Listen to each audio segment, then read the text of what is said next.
Nous allons voir dans cette vidéo comment senser les dimensions naturelles. Qu'est-ce qu'une dimension naturelle? C'est une dimension sur laquelle la carte va être vraiment presque verrouillée. C'est la dimension, comme si elle avait parcouru le monde, cette flamme, et tout d'un coup elle tombe sur sa dimension naturelle, et là c'est là où elle est le mieux. Elle est le mieux et ça a des conséquences sur l'interprétation qu'on va voir. Je vais vous apprendre d'abord à trouver les dimensions naturelles de chaque carte. C'est très simple. Il suffit d'additionner les chiffres qui composent le numéro de la carte et de faire correspondre aux lettres de l'alphabet de A jusqu'à I, donc de 1 jusqu'à 9. Comme c'est un système où il y a 9 points, il est évident qu'arrivé à 10, on refait la boucle, donc 1 plus 0 égale 1, on revient à la dimension numéro 1, la dimension de l'aventure. Donc voilà, un petit exercice. Quelle est la dimension naturelle de la source? 23. 2 plus 3, c'est 5. 5, c'est l'énergie. Il est naturel, enfin il est naturel, on le formule plutôt comme ça. La source, c'est-à-dire ce bouillonnement de créativité qui déverse des idées, cette profusion d'énergie et d'optimisme, eh ben, c'est naturel qu'elle soit en énergie. Dimension numéro 5. Voilà. Autre exercice, quelle est la dimension naturelle du labyrinthe? 4, c'est facile, A, B, C, D, 4, c'est la dimension D, le désir, d'accord? Donc figurez-vous que lorsqu'il est question de se perdre, lorsqu'il est question d'errer, de tourner en rond, finalement c'est que ça correspond à un désir. Lorsque c'est radical, lorsque vraiment les gens radicalement tournent en rond, c'est qu'ils le veulent vraiment. Voilà ce que ça dit. Et vous allez voir les conséquences que ça peut avoir.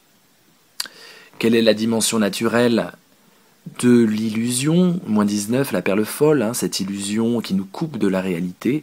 Bah, si on est coupé de la réalité, c'est bien qu'on est dans notre tête, on est en intuition. Alors, comment on obtient ça? Regardez. Pour les flammes franches, c'est-à-dire qui ne sont pas à l'envers, on additionne donc 1 plus 9 égale 10.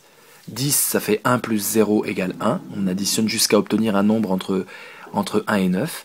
Et donc la dimension naturelle de la perle, c'est-à-dire l'imagination créatrice, hein, on voit bien que ça sort, ça jaillit, ça crée dans le monde. Ben, la dimension naturelle, c'est l'aventure. Faire, oser, agir, créer, parler, hein, je le disais dans une vidéo précédente, échanger avec le monde extérieur. Voilà. Lorsque la flamme est à l'envers, hein, lorsqu'elle est folle, avec un moins devant, eh bien il faut passer au-dessus de l'énergie. D'accord? On passe, y compris en diagonale, hein, quand c'est en diagonale, on passe au-dessus de l'énergie quand la flamme est folle. C'est très facile. Donc, si la perle, la dimension naturelle, c'est l'aventure, la perle folle, la dimension naturelle, en passant au-dessus de l'énergie, c'est l'intuition. C'est évidemment dans sa tête qu'on s'enferme, et on le voit bien dans le dessin, c'est quelqu'un qui est enfermé dans son mental. Donc, ça correspond à l'intuition. Voyez. Voilà, autre exercice, l'étreinte, l'abandon sensuel, cette puissance de mélange, eh ben c'est en énergie puisque 1 plus 4 égale 5. Vous remarquerez que on passe au-dessus lorsque la flamme est folle, mais lorsque la flamme, en additionnant les chiffres qui composent son numéro, on obtient 5, finalement, que ça soit à l'envers ou à l'endroit, c'est toujours en énergie. Donc on peut dire que la dimension de l'énergie a quelque chose de spécifique, c'est qu'elle accueille des flammes opposées comme dimension naturelle en son sein. Voilà, c'est la seule dimension qui permet ça, ce qui explique aussi son rôle central. Par exemple, la confiance et le lâcher-prise, c'est une question d'énergie, on libère l'énergie, mais la dépendance et le lien qui nous unit presque de façon vitale l'un à l'autre, c'est aussi en énergie que ça se situe. Et d'ailleurs, les profils dits pervers narcissiques, hein, dont il est question souvent en ce moment, c'est des individus qui jouent justement sur cette distinction, sur le fait que l'étreinte comme l'étreinte folle, c'est-à-dire l'aliénation et l'abandon sensuel, amoureux, finalement se situent sur la même dimension, d'où le risque de confusion, puisque les deux peuvent avoir une position radicale. Les flammes opposées ont pour dimension naturelle commune l'énergie lorsque on additionne et que ça donne 5. Entraînons-nous encore, la tour, je veux voir personne, je suis dans ma tour d'ivoire, je suis celui qui va mépriser le reste de la société et refuser qu'elle entre, bah, c'est une position sociale que j'assume. 8, ça donne la lettre harmonie, H, la lettre H, harmonie. Hein? D'ailleurs, H, 8, harmonie, facile à se souvenir. Allez, continuons notre petit jeu. Inversement, excusez-moi, je vais vous montrer comme quoi c'est un système assez fantastique. Lorsqu'il s'agit de la solitude bienveillante, le recueillement serein en soi-même, le recentrage sur soi, eh bien, c'est -8, donc on passe au-dessus de l'énergie, et on arrive en besoin. Nous avons là une solitude qui correspond à un besoin vital, hein, la solitude de l'onde de charme, la tour charmante, -8. Continuons notre tour d'horizon instructif. Alors évidemment, tout ça, c'est des méditations à avoir aussi sur les dimensions. C'est-à-dire amusez-vous à prendre les 6 flammes, par exemple, d'une dimension, les 5 ou 6 flammes qui sont en position naturelle sur une dimension, et vous aurez un aperçu de la dimension. Une méditation possible sur la dimension, colorée de ces flammes naturelles. Voilà le dragon, hein, opposé à une armée. Il y a vraiment la guerre, hein, ça signifie la guerre. Il y a une armée en face et je vais cracher mon feu. Et bien évidemment, ça se situe naturellement en guerre, parce que 7, G, c'est la 7e lettre de l'alphabet. Voilà. Mais s'il est question du côté bienveillant, du côté chaleureux, de la parole qui va réconforter, consoler, aider, là on a affaire à de l'amitié, on a affaire à des liens tissés. C'est naturellement en complicité, parce que en flamme folle, on passe au-dessus de l'énergie. Vous avez vu comment à chaque fois ça tombe bien. Si le but du jeu c'est de les faire entrer dans les dimensions naturelles, il faut colorer l'interprétation des flammes, sans trahir bien sûr le livret bleu et la communauté des Foynes, mais la colorer de la dimension naturelle. Et je pense que ça peut encore enrichir la subtile compréhension qu'on peut avoir des flammes. Regardez cette flamme-là, elle est intéressante. C'est le jardin, on pourrait croire qu'on est dans l'extériorité, mais on parle quand même de jardin intérieur dans la langue française. Et d'ailleurs, on montre qu'on est à l'intérieur, puisque le pied sert de fondement et on est au-dedans de soi. Je rappelle aussi que le jardin, c'est faire entrer l'autre dans mon univers intime. Il est question d'univers intime dans le jardin. Il est question de culture, d'accueil en soi, d'entretien. Et donc la dimension naturelle du jardin, c'est l'intuition. Ça permet vraiment de bien préciser la carte. Lorsque vous avez une méditation à faire sur une carte, posez-vous la question de la dimension naturelle. Le jardin, c'est intérieur, c'est l'intuition, c'est ce qu'on ressent, c'est les idées que l'on peut évidemment partager, mais les idées d'abord qui nourrissent mon univers, hein, les émotions qui me nourrissent. Je pense aux autres, ils font partie de mon jardin. Avant même d'agir avec les autres, de collaborer effectivement, la dimension naturelle du jardin, c'est d'abord d'avoir les autres en soi, dans son cœur. Bien sûr, lorsqu'il s'agit de contrôler, d'organiser la productivité avec des plans et une logique organisationnelle et toute contrôlante, là on ne peut pas évidemment être en soi-même, on est à l'extérieur, on est dans le faire, on est dans le travail. Là c'est vraiment le travail extérieur, c'est le jardin fou. Bon, continuons, il y a 49 méditations à faire, hein, vous pouvez vous amuser. L'œil, bien sûr, ça sera intérieur, parce qu'on sait que c'est une carte qui est de l'ordre de la gourmandise, de la connaissance, de la lucidité, comme chose totalement vitale. Hein. On se nourrit lorsqu'on apprend, on se nourrit des livres, on se nourrit de la connaissance. Et il est normal que la dimension naturelle soit le besoin. Et inversement, lorsqu'on a affaire à surveiller l'autre, surveiller la société, surveiller ce qui se passe dans le monde, les caméras de surveillance, espionner des groupes, espionner des membres, etc. On a affaire à quelque chose de l'ordre de la société, les rôles pris, ce qui est observable. Ce qui est observable, c'est ce qui est extérieur. Et lorsqu'il s'agit de juger des comportements, ça s'inscrit dans le temps. Hein, la réputation, la renommée, tout ça, les comportements, c'est l'harmonie. On passe au-dessus de l'énergie lorsque la flamme est folle. Bon voilà, vous pouvez... il y a peut-être, ça c'est des débats qu'on peut avoir sur la page Facebook du jeu, hein, ou sur le groupe Les Éclairs du Phénix. Vous pouvez discuter de tout ça, bien sûr, mais essayez de discuter pareil avec l'esprit Phénix, c'est-à-dire en jouant le jeu pour voir si ça fonctionne. Voilà, donc l'or fou, bien sûr, hein, le carriérisme est une question de désir, non, le carriérisme, non, puisqu'il s'agit de monter Non. Ce qui est question de désir, c'est le don, c'est donner, la générosité. Oui, question de désir, 4, 2 plus 2 égale 4.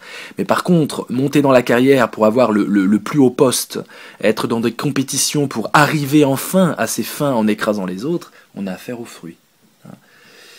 Voilà, alors, j'ai dit plusieurs choses que je vais résumer. Chaque flamme est une méditation sur une dimension naturelle. Chaque dimension naturelle comprend plusieurs flammes. Par exemple, en énergie, on a le tigre fou, l'étreinte folle, la source et la source folle. On a 6 cartes, 6 flammes, d'ailleurs 3 couples d'opposés. Et là, ça nécessite une petite réflexion pour comprendre ce qu'est l'énergie. À la fois tigre et tigre fou, à la fois source et source folle, à la fois étreinte et étreinte folle. Je vous laisse le plaisir de faire ces méditations savoureuses. Une autre utilité des dimensions naturelles, c'est de pouvoir parler d'une carte et en la positionnant. Par exemple, je sais que j'ai, par exemple, un exposé à faire sur 3 cartes. Je vais prendre ces 3 cartes-là. Le jardin, il est question d'accueil, d'entretien et de culture. L'œil, il est question d'apprendre et de donner son apprentissage. On voit très bien le genre d'exposé que je peux faire avec ces cartes. Je peux parler de ces cartes, mais si je fais un exposé, je peux apporter une précision en les positionnant sur leur dimension naturelle. Plutôt que de parler de l'or dans le flou, en le positionnant un peu partout de façon brouillonne, je peux parler de ce désir de générosité et expliquer du coup la flamme sur sa dimension naturelle. Donc quand vous faites une sélection de flammes, quand vous décidez de parler d'une flamme, essayez de voir si vous la posez dans la dimension naturelle, ce que ça donne, et c'est en général intéressant. Une autre utilité des dimensions naturelles, c'est lorsque vous faites certaines parties comme l'ouverture, qui est la 5e partie du jeu du phénix. Vous tirez 3 cartes avec une ombre commune. Il y a une vidéo, vous pouvez la trouver sur YouTube, qui s'appelle l'ouverture ou l'ouverture entretien, enfin quelque chose comme ça, vous allez voir. Donc une ouverture, vous tirez 3 cartes, 3 flammes avec une ombre commune qui fait disjoncter ou pas. Et vous discutez sans même positionner ça sur les dimensions, sans avoir de questions préalables. On discute, on raconte au joueur les 3 flammes. Ensuite, on lui suggère de les positionner sur le monde, plutôt que de lui faire un cours sur les 9 dimensions, qui va être un cours fastidieux. On s'amuse à essayer de voir si ça marche en dimension naturelle. Tiens, je t'ai parlé du jardin, et je te propose, par rapport à une question qui est sortie du chapeau quelque part dans la discussion, on discute sans question, puis au fur et à mesure, en regardant les 3 cartes, le joueur m'indique quelle pourrait être la question traitée, le sujet du tirage.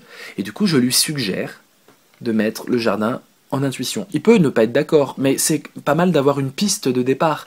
Et en général, vous verrez, quand il n'est pas d'accord, c'est en général une des dimensions à côté qui est choisie.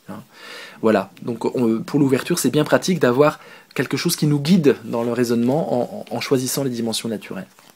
Alors après, allons dans le sujet un peu plus complexe, qui est de senser les dimensions naturelles lors d'un tirage, comme par exemple lors d'une lumière.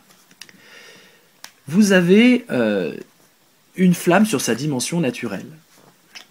Je vais essayer d'en prendre une autre. Voilà. Une flamme. Par exemple, vous avez, prenons cet exemple-là, la tortue folle. La tortue folle, c'est la peur, l'angoisse, la politique de l'autruche.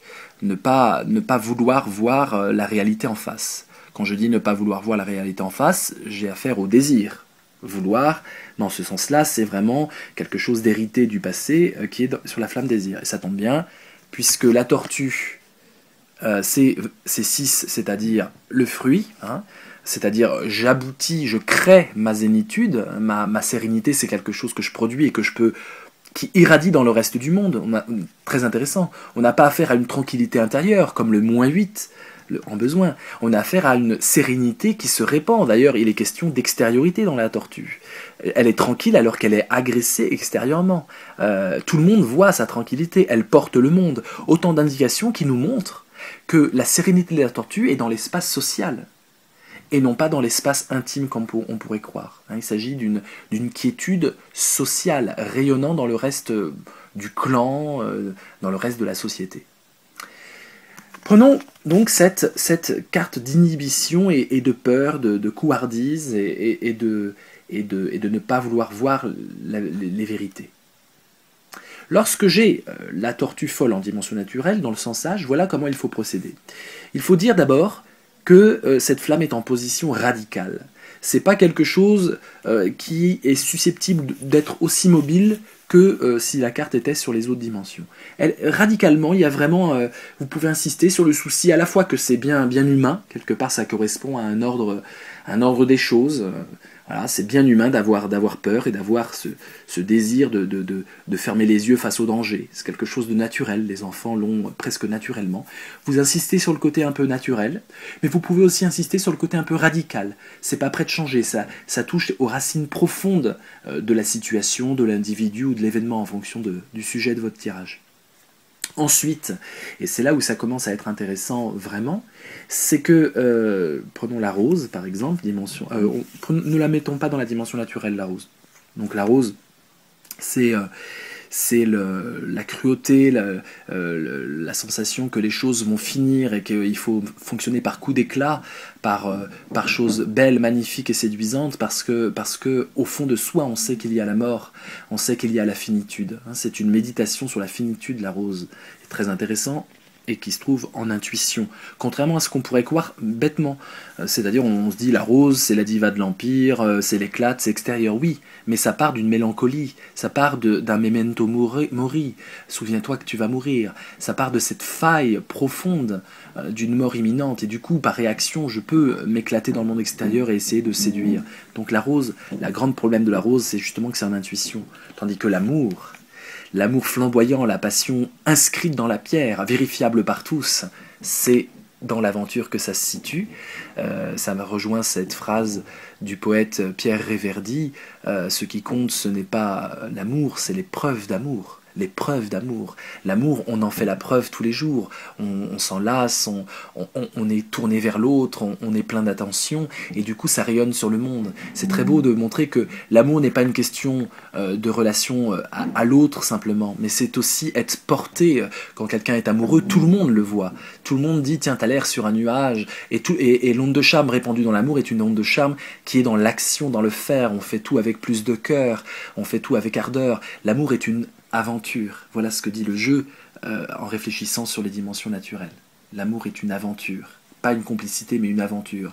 Et ça changerait bien des destins un peu larmoyants de ceux qui cherchent absolument l'âme sœur dans la complicité, et qui cherchent la complicité maximale, alors qu'il faut le chercher dans l'action, dans l'échange avec autrui, le commerce avec autrui, et l'aventure, le feu de l'action. L'amour est une belle aventure.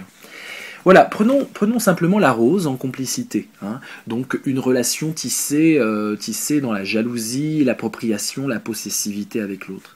Eh bien, si j'ai la tortue folle, elle va rayonner, elle va vectoriser le flux d'interprétation. Ce ne sera pas comme ça que je vais lire, mais ce sera comme ça.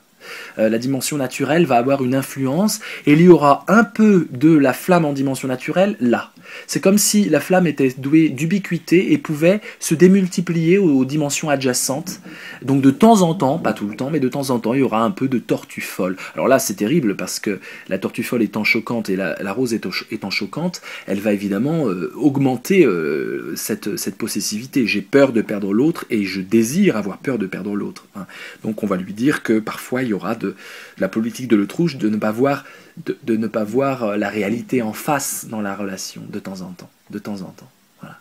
Alors quand la flamme est en dimension naturelle et que c'est charmant, ça va atténuer l'onde de choc d'une flamme, puisque pareil, lorsque une flamme est en dimension, par exemple prenons la source là, de temps en temps, malgré cette onde de choc en complicité, c'est-à-dire un lien de jalousie et de tu m'appartiens sinon prends garde à toi, on aura quand même de la source, on aura de temps en temps cette énergie qui va jaillir, et il faudra insister sur le jaillissement, on appelle ça le rayonnement de l'énergie sur la complicité. Voilà comment on peut interpréter. La flamme en dimension naturelle éclabousse dans les dimensions adjacentes horizontales et verticales, de temps en temps éclabousse, influence les flammes. Un peu comme le phénix, qui rend, pas différemment du phénix, parce que dans le phénix, c'est pas du phénix qui éclabousse, c'est simplement qu'il va enchanter la carte. Si on a un phénix en énergie, que ce soit sa dimension naturelle ou pas, la dimension naturelle du phénix d'ailleurs c'est le désir, on voit que c'est une dimension très importante du coup, on veut renaître. C'est une croyance, la croyance en l'immortalité, la croyance en la régénérescence. C'est d'abord une foi profondément chevillé au corps. Mais si j'ai le phénix ou que j'ai le phénix a une puissance d'enchantement des cartes adjacentes.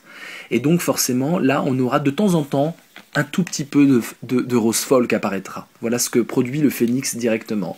De temps en temps, cet amour possessif, il y aura des éclaircies d'amour profond, passionné et généreux. Voilà.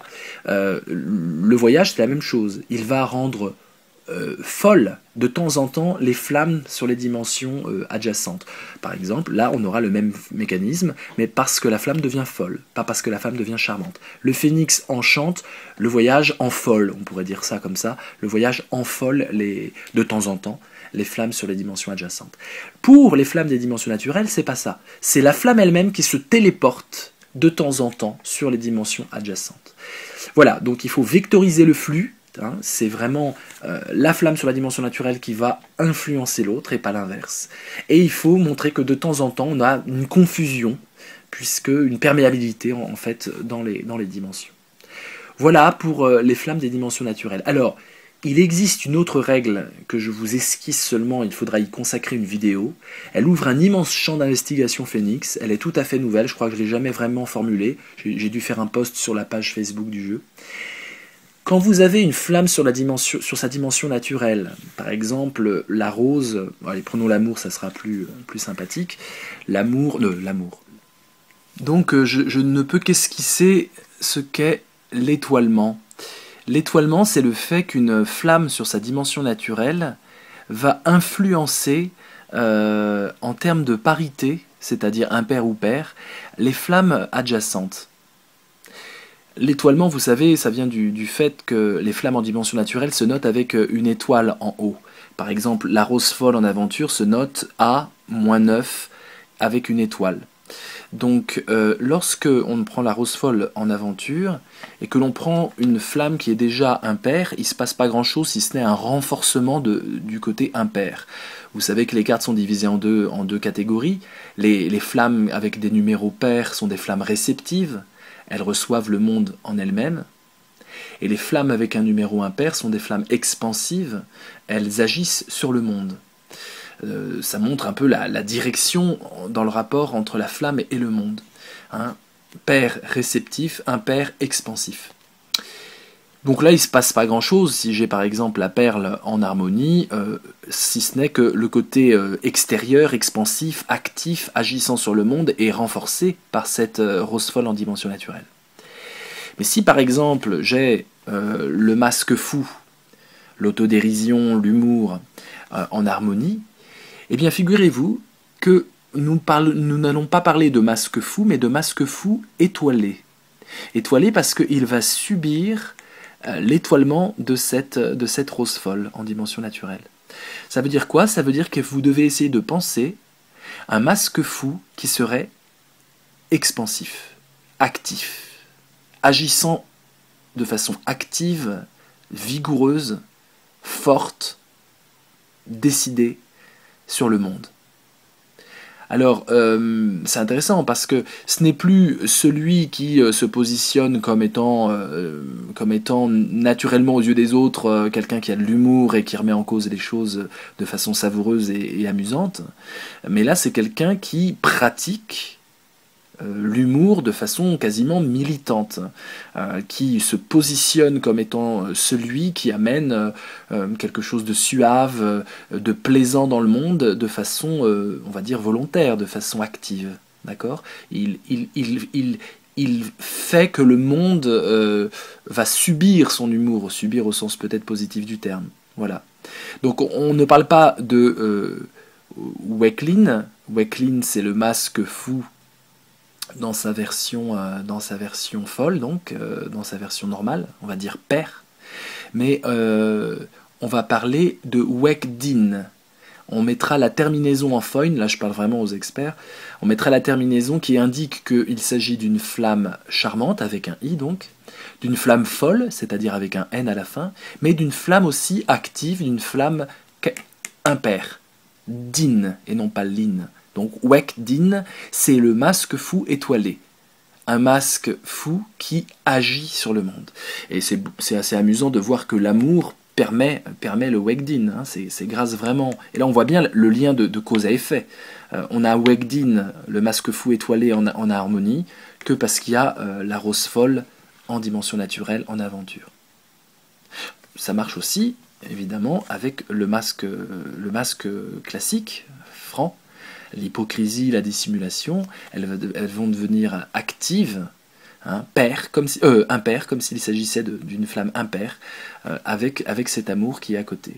Donc il y a des subtilités dans l'interprétation qui sont assez intéressantes, et ça se vérifie dans les tirages. En général, les joueurs adorent ce genre de précision, ce genre de détails, et ça les fait vraiment réfléchir très loin. Ça pousse la réflexion à un niveau mais incroyable. Donc amusez-vous, quand vous avez un très bon niveau, amusez-vous à bien repérer les dimensions naturelles et l'influence qu'elles ont sur les flammes adjacentes. Prenons un autre exemple, nous avons l'épée folle, la justice, hein, l'héroïsme justicier, que l'on peut placer en fruit par exemple. Eh bien, c'est une flamme paire, c'est-à-dire qu'on est dans la position d'avoir le pouvoir. C'est pas nous qui prenons le pouvoir de façon active, mais il est là, il est dans notre main. Nous sommes le bon arbitre, le bon souverain. Eh bien, avec l'amour, avec la rose folle en aventure, on va devenir actif dans notre héroïsme justicier. L'épée folle va devenir une épée folle étoilée, c'est-à-dire une épée folle quasiment impaire, active, expansive, qui va vraiment partir au combat pour améliorer le monde et rétablir l'équité. Voilà. Donc ça marche aussi, évidemment, pour l'épée de la domination. On voit bien quand la domination se mélange à l'amour, la domination devient active, proactive, on va dire. Donc voilà. J'ai pris l'exemple de l'amour, on peut prendre plein d'exemples, il y a plein de méditations à avoir du coup là-dessus, et c'est assez intéressant de penser cet étoilement, hein, le changement de polarité, si on peut appeler le côté pair et impair comme de la polarité, le changement de polarité sur les dimensions adjacentes à une flamme en dimension naturelle. Donc voilà, je vais accélérer pour pas dépasser la demi-heure. Oui, donc je disais l'épée folle, Failin, sous influence étoilée de la rose folle, ça donne Faidin. Hein. Voilà, donc une autre méditation, et ce sera le dernier point, j'espère que ce sera assez complet pour les dimensions naturelles qui sont vraiment, vous l'avez vu, riches de sens, de subtilité à donner au jeu, riche de méditation à mener à plusieurs, de textes à écrire, voilà, c'est vraiment extrêmement riche. On peut s'amuser à réfléchir sur une notion incarnée dans les flammes, comme par exemple l'amour, -9, la rose folle en aventure. On peut s'amuser à méditer en mettant à côté, en choisissant sur le profil toutes les dimensions naturelles qui pourraient correspondre à la dimension naturelle choisie qu'est l'amour. Par exemple, je propose en harmonie, parmi toutes les possibilités, par exemple 8, la tour est une dimension d'harmonie, mais on va essayer de ne pas mettre cette tour méprisante et arrogante avec l'amour. Par contre, j'ai envie de mettre la tempête folle en harmonie, dimension naturelle. Et la tempête folle, c'est-à-dire incarner la révolution. L'amour permet de révolutionner le monde, la société civile, la société des hommes, les mœurs, les habitudes, les mentalités, de passer outre les normes sociales et donc de ne pas se soucier du rôle bienséant que l'on devrait avoir dans la société. D'où peut-être ce choix-là. On pourrait avoir quoi en fruit? Je réfléchis, moi je pense que l'amour donne une grande sérénité. Hein. On peut mettre la tortue en fruit. Sérénité au niveau du travail, au niveau de ce que l'on produit, absence de stress, plaisir, contentement, résistance à toutes les agressions extérieures que l'on peut vivre. Je pense que pour l'amour, c'est bien de mettre le phénix, on va le positionner en désir, parce qu'il s'agit de vouloir se régénérer au contact de l'autre, au contact de soi-même, avancer, se métamorphoser. Et puis, etc. On peut réfléchir, tiens, mettons l'étreinte peut-être en énergie, en dimension naturelle. Voilà. L'étreinte, être dans une dynamique d'abandon et de lâcher prise sensuelle où on fait confiance à l'autre. Alors pour la guerre, il nous faut un 7 ou il nous faut un -3 quand on additionne. Ça peut être -21, ça peut être -12. Tiens, le -12 serait très bienvenu, je crois. Le -12 serait très bienvenu. L'élixir fou, l'antidote que l'on crée, l'art, la magie de l'art, l'alchimie qui invente des formules salutaires. Voilà, regardez le portrait de l'amour que l'on dessine, ou plutôt même le portrait aussi de l'abandon sensuel. Hein. Voilà, il nous faut en complicité quelque chose, je propose le miel. Lorsqu'on aime, on tisse du miel avec l'autre, du plaisir, de la jouissance, on fait plaisir. Qu'est-ce qu'on pourrait trouver pour l'intuition? Il nous faut un 9, ça peut être le 18, ça peut être le 18 qui est assez bienvenu.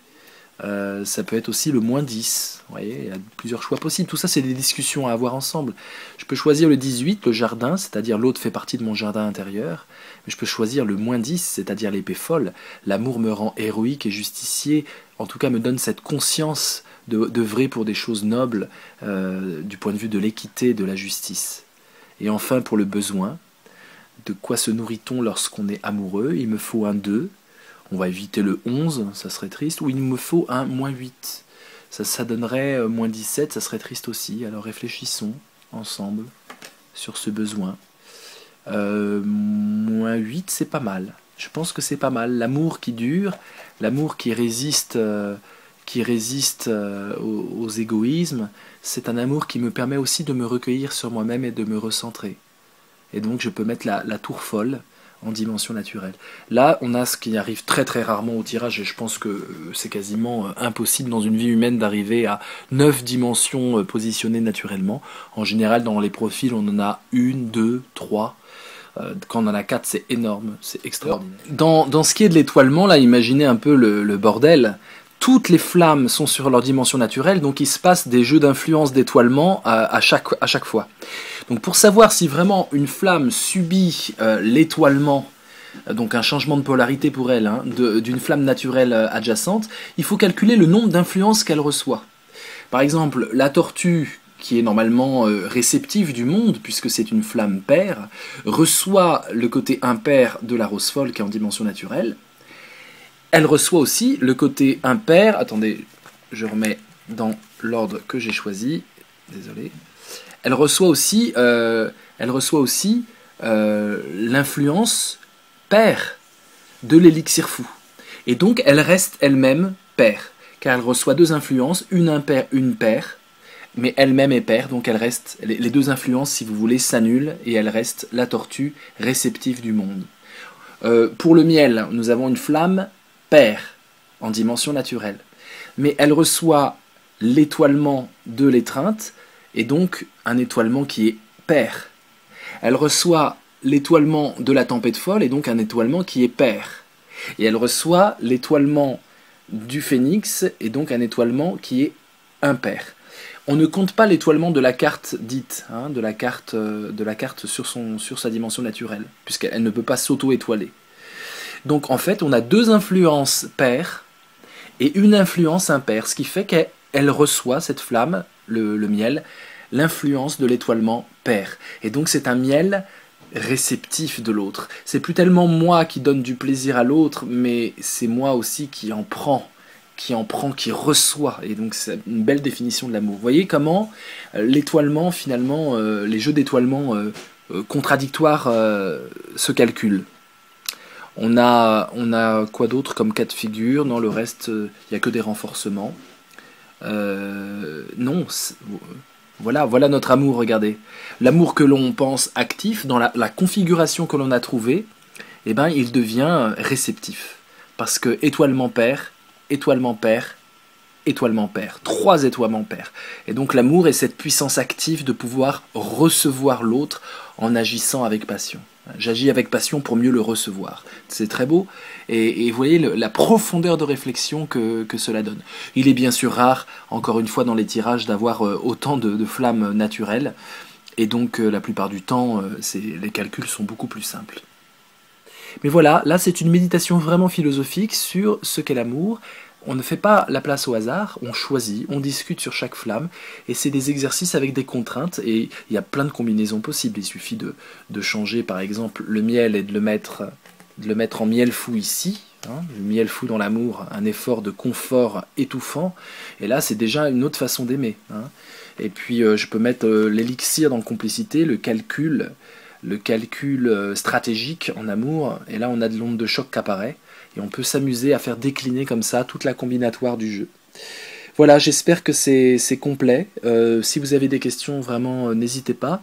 Et si vous voulez que je fasse des tutoriels sur des questions théoriques ou des problèmes ou des points de règles, n'hésitez pas aussi à me le demander.